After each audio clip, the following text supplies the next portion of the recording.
Hey guys, welcome back. We're going to get to today's video in just a second, which is on calling tips. Zach's going to tell you a little bit about that, but first I got an announcement to make. We just hit our goals for turkey research for the spring.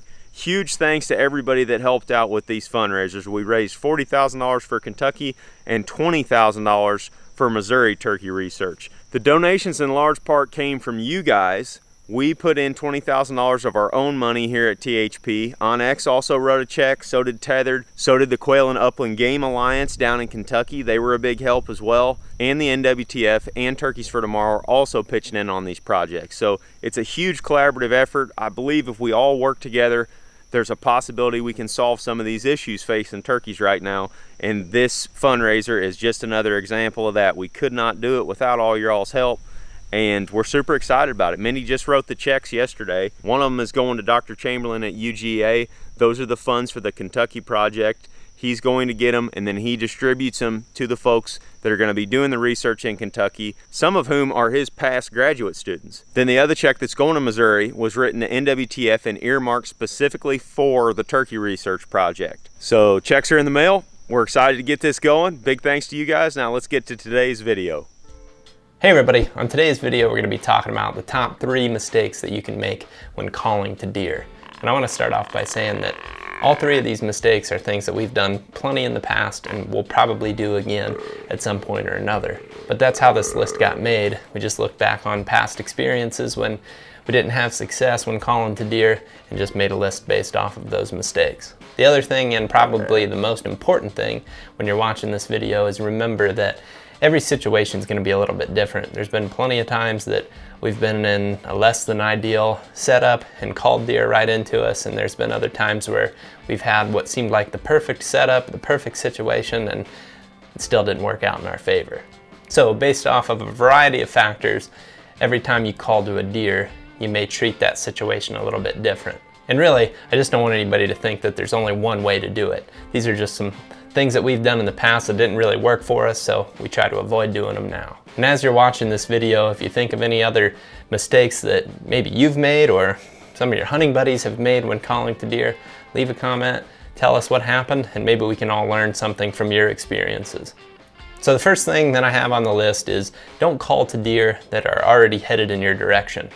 If you can see a deer and he's maybe close to in range and still kind of meandering around, headed somewhat in your direction, it may cause more harm than good by calling to the deer because you're just going to attract attention to yourself. There's been plenty of situations where we've called the deer and they've come in looking exactly where the source of that sound was from, which is going to be your setup, so you don't want them necessarily looking right at that spot. It's going to make it a lot harder to pull off a shot when they're looking right at you. So as just kind of a rule of thumb, we try to only call to deer that are maybe going to skirt our setup out of range or are maybe headed away from us. That way, if we're trying to call them back, it's kind of a last resort type of situation. And if they're already going away, it's going to make it a lot harder for them to pinpoint exactly where we're calling from. But on the other hand, if the deer are going to skirt your setup or walking away from you, it never hurts to throw them a call. A situation that comes to mind is when Aaron and Ted were set up with a decoy a couple of years ago. They were set up against a cedar tree. They had a decoy out in front of them, and they caught a glimpse of a buck moving away from them. They just barely caught a glimpse of him, just a tiny little clip of footage of that buck. But they decided to rattle, and within like 15 minutes, that buck came right back to them, and they got a shot. If you change that situation a little bit, you take away the decoy, and you have a deer that's coming towards them rather than going away from them, and they hit a call, it's probably just gonna make that deer super focused on right where they're calling from, and that's, again, gonna just make it tough to get a shot off. The next thing that we try to avoid when calling to deer is calling from a spot that's easy for deer to get downwind of us. When you call to a deer, especially a mature buck, his first instinct is going to be to circle downwind of the source of that sound, which is going to be you. So if they can easily get downwind of you, the odds of you pulling off a shot are going to be a lot less. I think there's a couple different reasons that bucks circle downwind of the source of that sound. The number one thing is they're just going to go see who they're dealing with, see if it's somebody that is worth getting in a fight with or not, because they can obviously smell a lot better than us. They're going to be able to tell, a little bit about that deer just by getting downwind of him.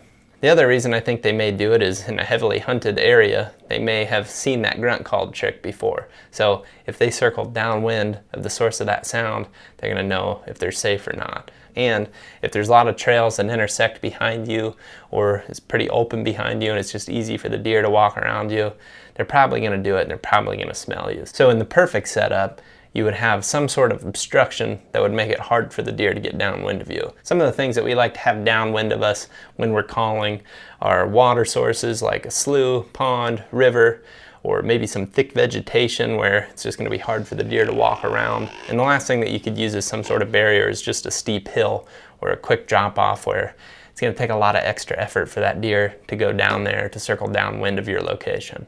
So one of the situations that I think of that's a great example of this is a hunt that Greg and Jake had a few years ago. They set up right in the middle of a thick bedding area, which is a great spot to set up, especially that time of the year. It was the rut and bucks were moving around, cruising through that thicket a lot. But as they were set up, a buck worked through just out of range on the backside of some pin oak branches, and Greg had a grunt call. It caught the buck's attention. He started to immediately circle downwind of their location, and he was in range the whole time, but in that particular setup, I don't think Greg had a whole bunch of shooting lanes, and the buck got downwind of him before he ever got a shot. Like I said, that's a really great spot to set up, right in the middle of the thicket, but in that particular situation, when they called to that deer, it was super easy for him to get downwind of them. But if we were going into a setup planning on doing a lot of calling, especially a lot of blind calling, we would definitely want to set up in a position where it's hard for the deer to get downwind and have some sort of barrier that the deer aren't going to want to cross to get downwind of you. The last mistake that we make when we're calling to deer is not adding any realism to the call.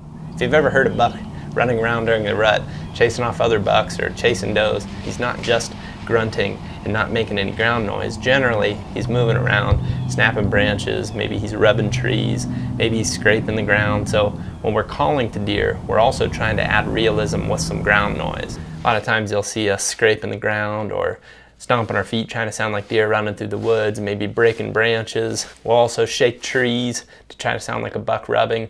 And while we're doing that, we're also throwing out some grunts as well. In our experience, it's been pretty amazing what adding a little bit of ground noise will do to your calling sequence. It's pretty rare to just hear a grunt and hear no other noise, so when we're calling to deer, we're always trying to add that ground noise to add some realism. In 2020, I was hunting with Keith. We were way up high on a ridge, and we saw a cruising buck below us. He couldn't hear our grunts, but we decided we were going to rattle. Typically, I would say I would choose to just move towards that deer, but that particular day it was super crunchy and I knew we were just going to have a heck of a time getting any closer without spooking that deer. We were just going to be making too much noise. So we decided to make a bunch of noise by rattling. We made it sound super realistic. We were banging the antlers together. Both Keith and I were crashing around in the leaves. Keith was pushing on branches and trying to break stuff, and I mean, it worked like a charm. That buck came straight in, and I had my bow behind me, which was a terrible mistake, and he came right up to about 5 yards and we didn't get a shot. But adding that realism made him come right in. It was awesome to see how that worked, and you know, in those conditions it was obviously the right decision. I should have just had the bow in front of me and it probably would have worked out in our favor a lot better. You don't have to be on the ground to make ground noise. If you're ever in a tree stand and you're planning on doing some calling and you want to add realism to your call, you can always tie your pull-up rope to a tree branch or maybe rattling antlers on the ground, something that you can kind of move around that adds some realism to the call. So on our website we have what is called the Deer School, something that we spend a lot of time putting together, and the reason that we made it is to help you guys become better deer hunters. On there we have an online course, we've got state breakdowns, we've got hunt breakdowns, and in the Deer School we have a section dedicated to deer calling. We talk about the do's and don'ts of calling, we talk about different calling strategies, and we talk about situational calling tactics. And we're gonna update content in there every year. So if you wanna learn more about situational calling or just situational tactics in general, check out our Deer School on our website. We appreciate the support, guys. If you liked this video, please give it a thumbs up. And if you haven't already, please subscribe to our channel. Thanks for watching, and we'll see you on the next one.